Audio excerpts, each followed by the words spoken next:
ನಾನು ಇವತ್ತು ಕಾರ್ಯಕರ್ತ ತಗೊಂಡು ಬಂದಿದ್ರೆ ಆ ಜನರಲ್ಲಿ ಇರ್ತಿರ್ಲಿಲ್ಲ. ನಾನು ಕೇವಲ 3 ಜನರು ಮಾತ್ರ ಓದಿದ್ದೆ. ಇದನ್ನು ಒಂದು ಅರ್ಥ ಮಾಡ್ಕೊಳ್ಳಿ. ನಮಸ್ಕಾರ, ಸದಾನಂದ ಭಾವನೆ ಯೂಟ್ಯೂಬ್ ವಾಹಿನಿಗೆ ಸ್ವಾಗತ ಸುಸ್ವಾಗತ. ಕಾಂಗ್ರೆಸ್ನಲ್ಲಿ ಏನು ನಡೀತಾ ಇದೆ? ಬೆಳಗಾವಿ ಜಿಲ್ಲೆ ಕಾಂಗ್ರೆಸ್ ಕೆಲವು ಜನರ ಕಪಿಮುಷ್ಟಿಯಲ್ಲಿ ಬಿಗಿ ಹಿಡಿತದಲ್ಲಿದೆ. ಇಲ್ಲಿ ಕಾರ್ಯಕರ್ತರ ಕಿಮ್ಮತ್ತಿಲ್ಲ. 20-30 ವರ್ಷ ಏನು ದುಡಿದ ಅವ್ರ ಕಿಮ್ಮತ್ತಿಲ್ಲ. ಕೇವಲ ಉಸ್ತುವಾರಿ ಸಚಿವರಿಗೆ ಯಾರು ಬೇಕು? ವಿಶ್ವಾಸವೈದ್ಯ ಬೇಕು, ಬಗಲ್ದಾಗ ಕೂಡಿಸೋದು. ಮತ್ತೊಬ್ಬರು ಯಾರು ಬೇಕು? ಆಶೀಫ್ ಶೇಟ್ ಬೇಕು, ಬಗಲ್ದಲ್ಲಿ ಕೂಡಿಸೋದು, ಮೀಟಿಂಗ್ ಮಾಡೋದು, ಎದ್ದು ಹೋಗೋದು. ಕೇಂದ್ರದ ಮತ್ತು ರಾಜ್ಯದ ನಾಯಕರು ಬೆಳಗಾವಿ ಜಿಲ್ಲೆಗೆ ಬಂದಾಗ ಇಲ್ಲಿ MLAಗಳಿಗೆ ಗೊತ್ತಾಗೋದಿಲ್ಲ. ಕೆಲವೊಂದು MLAಗಳಿಗೆ ಗೊತ್ತಾಗೋದಿಲ್ಲ. ತಮಗೆ ಯಾರು ಬೇಕು ಅವ್ರಿಗೆ ಅಷ್ಟು ಇನ್ಫಾರ್ಮೇಷನ್ ಕೊಡೋದು. ಕಾಂಗ್ರೆಸ್ ಭವನ ಕಂಪ್ಲೀಟ್ಲಿ ಉಸ್ತುವಾರಿ ಸಚಿವರ ಹಿಡಿತಲ್ಲಿ ಬಿಗಿ ಮುಷ್ಟದಲ್ಲಿ ನರಳ್ತಾ ಇದೆ. ಇದು ಜಿಲ್ಲಾ ವರಿಷ್ಠರಿಗೆ ಎಲ್ಲರಿಗೂ ಗೊತ್ತಿದೆ, ಆದರೆ ರಾಜ್ಯದ ವರಿಷ್ಠರಿಗೆ ಇದು ಗೊತ್ತೇ ಇಲ್ಲ. ಮೊನ್ನೆ ವೀಕ್ಷಕರು ಬಂದಿದ್ದರು. ಜಿಲ್ಲಾ ಅಧ್ಯಕ್ಷರ ನೇಮಕಾತಿ ಬದಲು ಮಾಡಬೇಕಂತೇಳಿ 5 ಜನ ಅರ್ಜಿ ಹಾಕಿದ್ದಾರೆ. ಅದರಲ್ಲಿ 10 ರಿಂದ 15, 20, 30 ವರ್ಷದ ಸೇವೆ ಮಾಡಿದವರು ಇದ್ದಾರೆ. ಆದರೆ ಅದನ್ನೆಲ್ಲ ಬಿಟ್ಟು ಆಸಿಫ್ ಶೇಟ್ರ ಮಗ ಅವ್ರು ಮಾಡಬೇಕಂತೇಳಿ ಒಂದು ಹುನ್ನಾರ. ಅವ್ರು ಬಂದವರು ಎಷ್ಟು 3-4 ವರ್ಷದ ಹಿಂದೆ ಅಥವಾ 10 ವರ್ಷದ ಹಿಂದೆ ಅಂತೇಳ್ರಿ. ಅಂದ್ರೆ ಇಲ್ಲಿ MLA ಕೇಳೋವ್ರಿಗನ ಜಿಲ್ಲಾ ಅಧ್ಯಕ್ಷ ಸ್ಥಾನ ಬೇಕು. ಚಿಕ್ಕೋಡಿ ಜಿಲ್ಲೆಯಲ್ಲೂ ಅದಾಗಿದೆ. 11 ಸೀಟು ಯಾಕೆ ಬಂದು ಅಂತಂದರೆ MLAಗಳು ಕಾಂಗ್ರೆಸ್ ಪರವಾಗಿ ಅಲೆ ಇತ್ತು. BJPಗರು ದುಷ್ಟಾಚಾರ ಮಾಡಿದರು, ಭ್ರಷ್ಟಾಚಾರ ಮಾಡಿದರು, ಎಲ್ಲವನ್ನು ಮಾಡಿದ ತಕ್ಷಣ ಜನ ಬದಲಾತು. ಆದರೆ ಇವ್ರು ಏನು ತಿಳ್ಕೊಂಡ್ರು, ನಮ್ಮ ಸಾಧನೆಯಿಂದ ನಾವು 11 MLAಗಳನ್ನ ಬಂದಿವೆ ಅಂತ. ಇನ್ನು ಮೊನ್ನೆ ಒಂದು ಉದಾಹರಣೆ ನೋಡೋಣ. ಇಲ್ಲಿ MLA ರಮೇಶ್ ಕುರ್ಚಿ ಅವ್ರು ಹೋಗಿದ್ದರು. ಅವರು 3 ಬೆಂಬಲ ತೆಗೆದುಕೊಂಡು ಹೋಗಿದ್ರು. ಅದು ಎಷ್ಟು ದಾಂಧಲೆ ಮಾಡಿದರು. ಇವ್ರೇನಾದ್ರು ಗುಂಡಾಗಳನ್ನ ತೆಗೆದುಕೊಂಡು ಹೋಗಿದ್ರೆ, ಅವ್ರೇನಾದ್ರು ಗುಂಡಾಗಳನ್ನ ಹೊಡೆದಾಟಾಗಿದ್ದರೆ ಆಗುವಂಥ ಸಾಧ್ಯತೆ ಇತ್ತು. ಆದರೆ ಇವ್ರು ನ್ಯಾಯ ಕೇಳಕ್ಕೆ ಹೋಗಿದ್ರು. ನಮಗೆ ಬೇಡ, ನಾನು 25 ವರ್ಷ ಕಾರ್ಪೊರೇಟರ್ ಇದ್ದೆ, 2 ಸಲ MLA ಆಗಿದ್ದಾನೆ, 1 ಸಲ ಬುಡ ಚೇರ್ಮನ್ ಆಗಿದ್ದಾನೆ, ನನಗೇನು ಬೇಡ. ಕಾರ್ಯಕರ್ತ ನನ್ನ ನಂಬಿದಂಥ ಕಾರ್ಯಕರ್ತರಿಗೆ ನೀವು ಕೊಡಬೇಕಂತೇಳಿ ಇವ್ರು ಹಠ.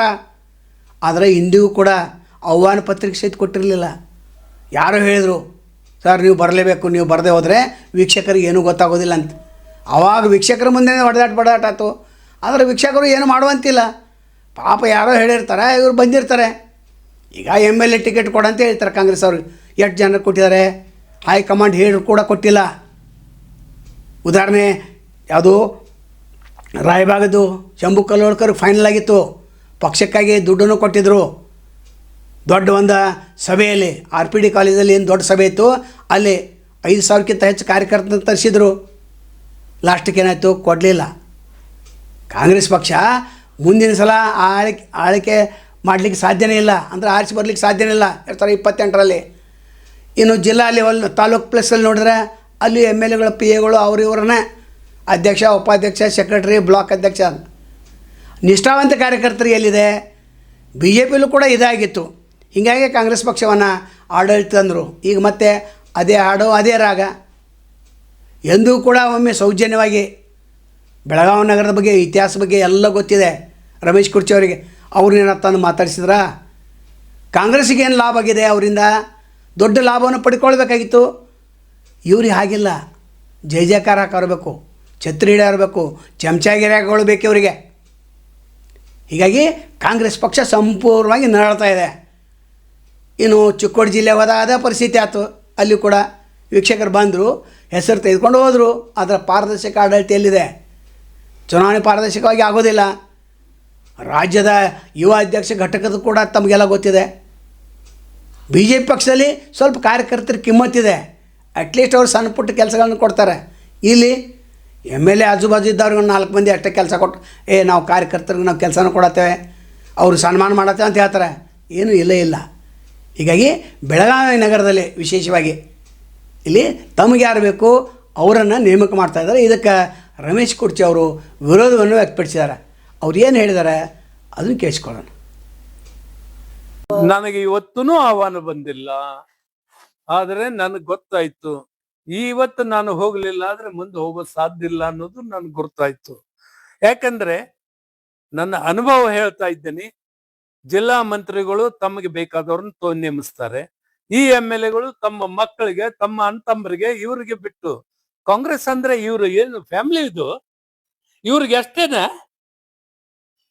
ಇದನ್ನ ಮುಗಿಸಬೇಕಾತಂದ್ರೆ ನಾನು ಸಾಮಾನ್ಯ ನಾಗರಿಕನಾಗಿ ಸಾಮಾನ್ಯ ಕಾರ್ಯಕರ್ತನಿಗೆ ಯಾವಾಗ ಸಿಗ್ಬೇಕು ಸರ್?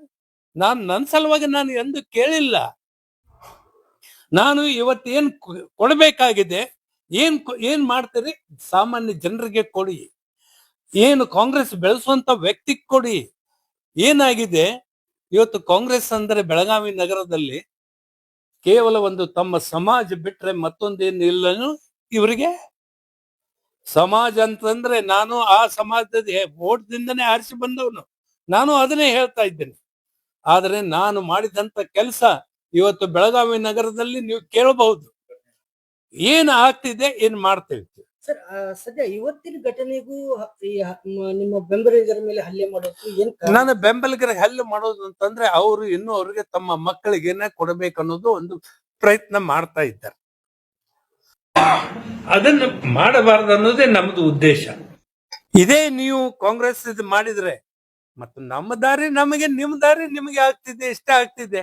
ಬೇರೆ ಜನರು ಅವ್ರು ತಮ್ಮ ದಾರಿಗಳು ನೋಡ್ಕೋತಾರೆ. ನಮ್ಮ ಕಾರ್ಯಕರ್ತರು ಇದಕ್ಕೆ ಕೊಡಬೇಕಾದ್ರೆ ಒಂದು ಉದಾಹರಣೆ ಕೊಡ್ತೇನೆ ಸ್ವಾಮಿ. ಈಗ ನಿಮ್ಮ ಬೆಂಬಲಿಗರು ಅಥವಾ ನಿಮ್ಮ ಕಾರ್ಯಕರ್ತರು ಕೆಲವೊಂದಷ್ಟು ಪಡೆಗಳಿದಾವೆ, ಅದಕ್ಕೆ ಏನ್ ಹೇಳಕ್ ಇಷ್ಟಪಡ್ತೀವಿ?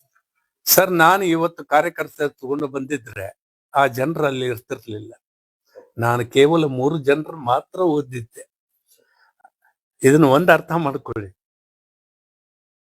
ಅವರು ತಮ್ಮ ಗುಂಡಗಳನ್ನು ತಗೊಂಡು ಬಂದಿದ್ರೆ, ನಾನು ತಗೊಂಡು ಬಂದಿದ್ರೆ, ನಾನು 2 ಸಲ MLA, 25 ವರ್ಷ ಕಾರ್ಪೊರೇಟರ್, 2 ಸಲ ಮೇಯರ್, ಬುಡಾ ಚೇರ್ಮನ್ ಆಗಿ ಕೆಲಸ ಮಾಡಿದವನು. ನಾನು ಮಾಡಬೇಕಾದ್ರೆ, ನಾನು ಸಂಘಟನೆ ಮಾಡಬೇಕಾದ್ರೆ, ನಾನು ಜನರು ತಗೊಂಡ್ಬರಬೇಕಾದ್ರೆ ಬೇಕಾದ ಜನ ತಗೊಂಡ್ಬರ.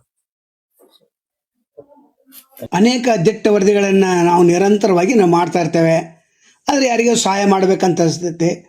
ಆ ಸಹಾಯ ಮಾಡೋರು ಇಲ್ಲಿ ಫೋನ್ಪೇ ನಂಬರ್ ಇದೆ, ಗೂಗಲ್ ಪೇ ನಂಬರ್ ಇದೆ, ನೀವು ಸಹಾಯ ಮಾಡ್ಬೋದು. ಯಾಕಂದರೆ ಗಟ್ಟಿದವನೇ ನಮ್ಮದು. ಸ್ವತಂತ್ರ ಪತ್ರಿಕಾಧರ್ಮವನ್ನು 35 ವರ್ಷದಿಂದ ನಡ್ಸ್ಕೊಂಡು ಬಂದಿವೆ. ನೀವು ಇದಕ್ಕೆ ಸಹಾಯ ಮಾಡಿದ್ರೆ ಇನ್ನಷ್ಟು ಗಟ್ಟಿ ಧ್ವನಿಯಲ್ಲಿ ನಾವು ವರದಿ ಮಾಡಲಿಕ್ಕೆ ಸಾಧ್ಯ ಇದೆ.